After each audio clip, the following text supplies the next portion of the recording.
Hello friends, welcome back to another doubt की video of this YouTube channel. तो आज के इस डाउट के वीडियो में हम देखने जा रहे हैं जेईई मेन 2019 का क्वेश्चन, जो कि है क्वेश्चन नंबर 31।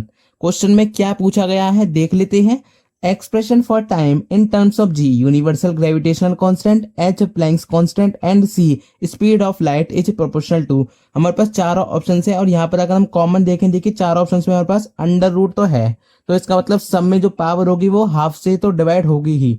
अब कैसे हम इस क्वेश्चन को करते हैं, इन तरह के क्वेश्चन जो होते हैं उनको हम किस तरह से अप्रोच करना चाहिए और एक ही झटके में कैसे हम सही आंसर तक पहुंचेंगे, वो आज के इस वीडियो में हम देखने जा रहे हैं। तो चलिए बिना कोई देरी किए करते हैं आज के इस क्वेश्चन के सोल्यूशन को। देखिए फ्रेंड्स, क्वेश्चन में हमारे पास क्या क्या डेटा दे रखा था उसको हम लिख लेते हैं। तो हमारे पास जो टी है, जो हमारे पास जो टाइम है, उसको हमें किसके प्रोपोर्शनल में लिखना है, हमें उसको कुछ इस तरह से लिखना है जो जी पर डिपेंड करे और एच पर डिपेंड करे और सी पर डिपेंड करे। जो भी हमारे पास ये वेरिएबल्स हैं इन पे हमें डिपेंड करना है, ठीक है। तो ये इस तरह से आपको जब भी ऐसा कोई क्वेश्चन दे कि कोई एक टर्म है जो कि किन्हीं 3 या 4 टर्म, जितनी भी टर्म्स है उन पर डिपेंड कर रहा है, तो आपको उस तरह से लिखना है। जैसे कि यहाँ पर मैं टी डिपेंड कर रहा था इन तीनों पे, तो मैंने लिख दिया टी प्रोपोर्शनल टू जी की पावर एक्स, एच की पावर वाई और सी की पावर जेड। और एक्स, वाई और जेड अब हम यहाँ पर निकालने हैं और हमें यहाँ पर कुछ भी नहीं करना है, ठीक है। तो देखिए हमारे पास जो जी है, अब जी हम यहाँ देखते हैं तो जी हमारे पास क्या है, ग्रेविटेशनल कांस्टेंट, ग्रेविटेशनल कांस्टेंट। और तो हमें ग्रेविटेशनल कांस्टेंट है तो हमें क्या पता है, हमने ग्रेविटेशन चैप्टर में क्या पढ़ा है, एक फॉर्मूला होता है जो कि आप सभी को ज्यादातर पता होगा, नहीं पता तो आप इसको याद कर लें।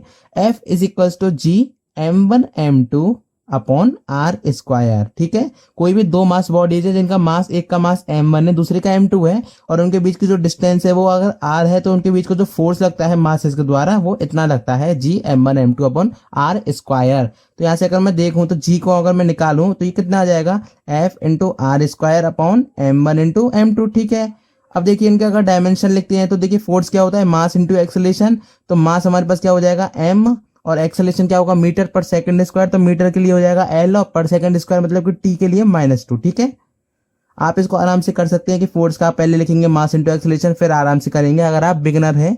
लेकिन आप अगर प्रैक्टिस बहुत कर लिए तो आप फटाक से इसको कर लेंगे। अब रेडियस से देखिए, अब रेडियस तो हमारे पास पता है कि वो लेंथ ही होती है, एक यूनिट क्या है, एक वही तो है, डिस्टेंस ही तो है। तो हम डिस्टेंस से तो ये लेंथ एल हो जाएगी और इसकी पावर 2 हो जाएगी।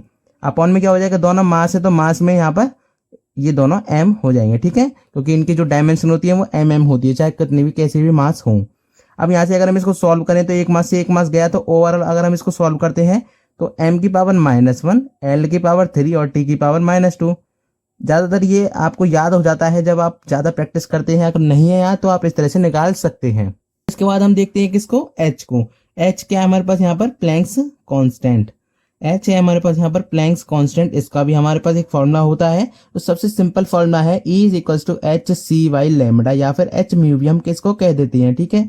एच सी वाई लैम्बडा ज्यादातर आपको याद रहता है। एक ये फॉर्मूला था F equal to G m1 m2 upon R square. देखिए E is equal to H C by lambda. अब हमें क्या निकालना है, एच की वैल्यू निकालनी है, तो एच हम इधर कर देते हैं और लैम्बडा ई लैम्बडा अपॉन सी हो जाएगा। अब इनका अगर डायमेंशन की बात करें तो ये एनर्जी है जो कि वर्क के लगभग बराबर होती है। अगर हम डायमेंशन की बात करें, एनर्जी और जो वर्क डन है उनकी डायमेंशन बराबर होती है। तो वर्क डन हमारे पास क्या होता है, फोर्स इनटू में कोई भी डिस्टेंस, तो एफ इंटू डी एस ये हो जाएगा एफ इंटू एस। मैं इसको यहाँ लिख देता हूँ छोटा सा, एफ इंटू एस। तो फोर्स की हमने ऊपर देखी थी m l t -2, और एक डिस्टेंस हो गई तो l, और आगे हमारे पास और एक लैम्बडा। लैम्बडा क्या हमारे पास, ये मीटर में आती है, तो इसका मतलब ये भी एक लेंथ ही है, ठीक है। अपन में क्या हो जाएगा हमारे पास c।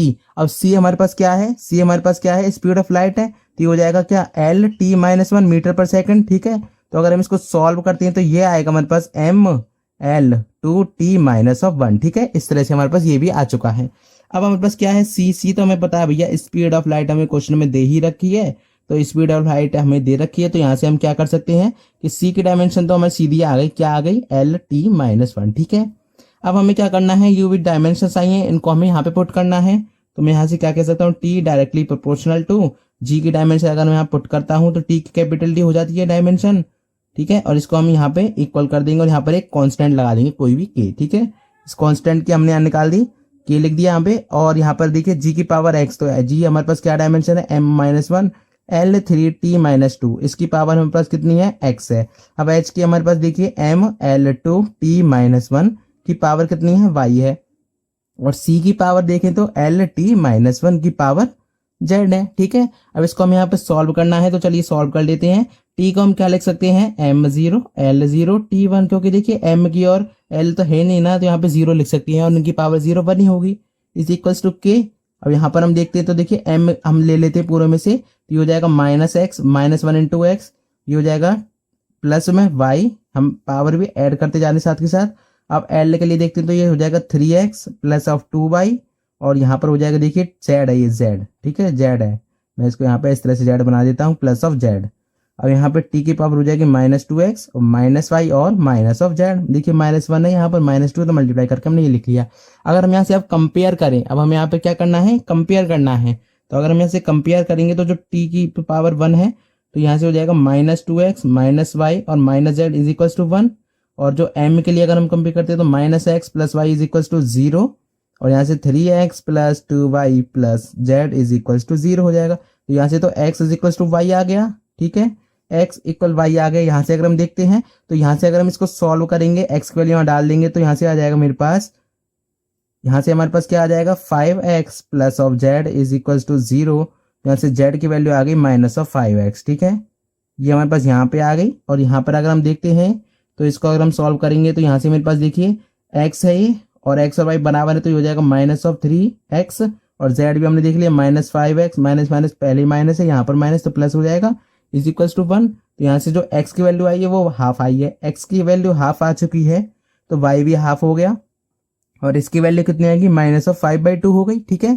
तो ये हमारे पास ओवरऑल आ गई। तो मैं यहाँ से क्या कह सकता हूँ, t directly proportional to g की पावर x, मतलब कि 1/2, और y की पावर देखिए, अब h की पावर y थी ना, तो h की पावर y मतलब फिर से 1/2, और हमारे पास क्या बच गया, c की पावर कितनी, z, जो कि -5/2। अगर हम देखें तो 1/2 1/2 1/2 आ रहा है, और हमने देखा था ऑप्शंस में भी, तो इसको हम क्या लिख सकते हैं, GH/c की पावर 5 और ओवरऑल रूट।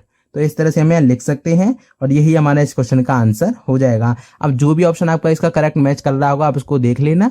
ये वाला सोल्यूशन आपको डिस्क्रिप्शन के लिंक में मिल जाएगा, वहां से आप इसको जाके डाउनलोड कर सकते हैं, और कभी भी आपको जरूरत पड़े तो आप इसको सोल्यूशन को देख सकते हैं, वीडियो को बार बार ना देखना चाहें तो। Thank you so much for watching this video. मिलते हैं अगली वीडियो में अगले डाउट क्वेश्चन के साथ। Till then bye bye.